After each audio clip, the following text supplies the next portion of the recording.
PRD, herencia de corrupción, primera parte. La corrupción en Panamá, bien podría identificarse como las siglas de SC, sociedad conocida, no sociedad anónima. En los últimos 30 años, gracias a la atomización del núcleo electoral, que se produce, después del gobierno panameñista de Guillermo Endara, en 1994, Ernesto Pérez Valladares, el Toro, abanderado del PRD, llega al poder con el 33% de los votos del electorado. ¿Podría eso llamarse triunfo? Con la asunción de Pérez a la presidencia, se dio continuidad al proceso de la globalización iniciada con Endara, y marcada con la desenfrenada corrupción, a través de las privatizaciones de los servicios públicos y otras empresas estatales, aun cuando éstas le rentaran pingues sumas al Estado, y no se trataran de empresas deficitarias.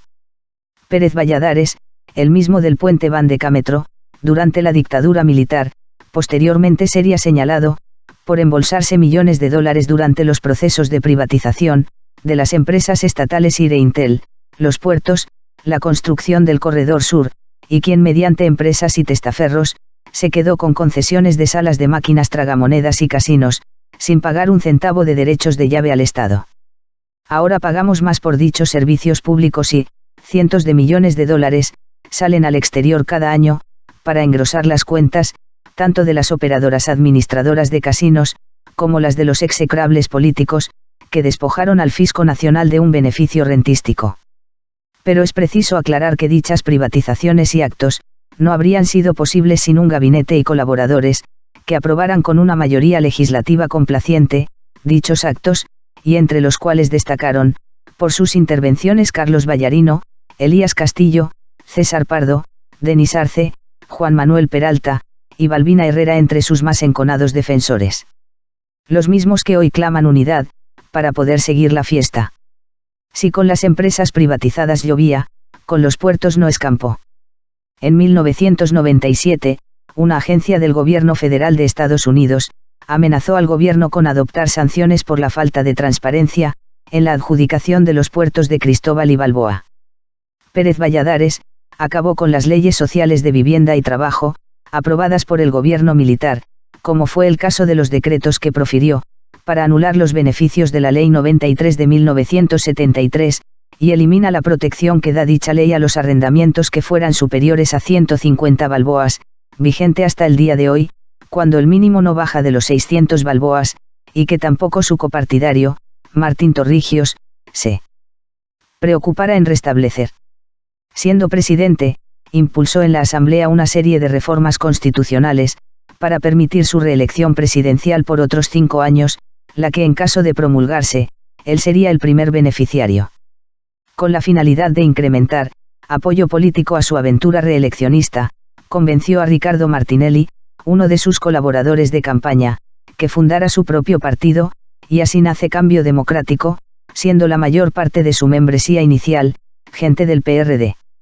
Así nace el monstruo que años después, pusiera al país al borde del abismo, gracias a la inmoralidad, ausencia de valores cívicos y corrupción. Cambio Democrático y Ricardo Martinelli son en el fondo, creaciones de Ernesto Pérez Valladares. El proyecto reeleccionista fue rechazado en referéndum popular por más del 60% de los votantes. Pérez negoció con Martinelli, el transfugismo parlamentario en el 2009. Actualmente impera un conciliábulo, PRD y panameñismo, para según ellos mantener un régimen de gobernabilidad, y no hay que extrañar en lo absoluto, que en el caso que sea imposible, al PRD, hacer una alianza electoral con el panameñismo en las próximas elecciones, seguramente lo veremos unidos con Cambio Democrático. Otro de los temas candentes, durante la presidencia de Pérez Valladares, fue lo que se conoció como el Centro Multilateral Antidrogas, un acuerdo que para nuestra suerte, nunca se concretó, pero cuyas condiciones las había mantenido ocultas, hasta que un periódico de México, las publicó, y fueron reproducidas en un diario local, por lo que la ciudadanía lo obligó a rechazarlo.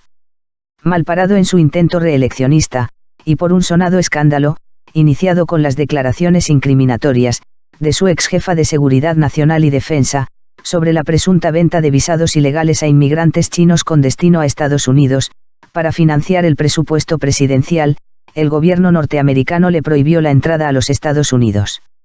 En el 2003, Alvin Wooden, entonces Contralor General de la República, ordenó una auditoría, para determinar si Pérez Valladares se encontraba en posesión de bienes, por sí o por interpuesta persona, que sobrepasaran los declarados, al dejar la presidencia de la República. El día 7 de enero de 2004, el Contralor confiscó bienes y dineros del exmandatario, por más de 6 millones de dólares y posteriormente le inició una investigación por supuesto enriquecimiento injustificado. ¿De dónde salieron esos 6 millones de dólares? Pérez, a diferencia de Martinelli, nunca pasó de ser un empleado, primero del sector privado y luego del sector público. No se le conoce empresa comercial, industrial o financiera. Preguntamos nuevamente de dónde salió tanto dinero. Fuera de la presidencia, a Pérez Valladares siempre le ha gustado exhibir sus lujosos automóviles y yates, como un monumento a la impunidad que reina en el país. 25 años después de abandonar la presidencia, quien siempre ha soñado con la reelección, sigue subiendo y bajando escaleras, por denuncias presentadas en su contra, pero que no han sido suficientes para llevarlo a la cárcel, o para que los profesionales que le defienden o aquellos que le deben favores, por nombramientos en el órgano judicial, o el Ministerio Público, obtengan sobreseimientos definitivos. Hoy vemos lastimosamente, como un grupo de ciudadanos sin conciencia, o inspirados quizá por regresar a los tiempos de la satrapía militar corrupta, promueven figuras salpicadas de corrupción e irregularidades por los cuatro costados, aspirando a llegar nuevamente al Palacio de las Garzas, que se ha convertido en un inmundo nido de serpientes. Populismo, clientelismo y corrupción, son las características más relevantes que definen al PRD, y hasta que no abracen el republicanismo como forma de gobierno, no tendrán ninguna oportunidad de regresar al poder.